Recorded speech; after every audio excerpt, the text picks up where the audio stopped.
So it turns out it's strep and COVID season with the kids going back to school here. Strep throat is a serious deal just as COVID is. So my mother had strep throat over and over as a kid and nobody ever caught it. And it eventually became rheumatic fever and it scarred her heart valves for life. Strep is unique because it survives by looking like your own tissues. The coating on the bacteria resembles proteins in your own heart tissue and your own brain tissue. So the antibody that your immune system builds against it, it fits your own tissues too. On a heart valve, that looks like rheumatic fever. In a brain, that's the same antibody that fits dopamine receptors. So in children, when this hits suddenly, anxiety and tics and OCD can come on almost overnight, and it gets called PANS or PANDAS.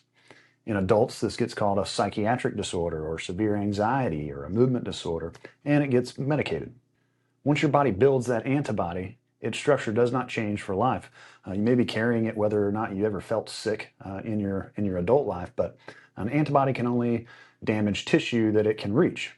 That is what our immune barriers are for. Your throat, your sinuses, and your gut decide how often you're exposed to your environment. And the blood vessels and the barrier around your brain, they decide what is circulating and what can get access to your nervous system. So if you protect those barriers and you keep inflammation from tipping your immune system out of tolerance and into attack, you'll stay protected. A sore throat in a kid in my house, it gets a swab.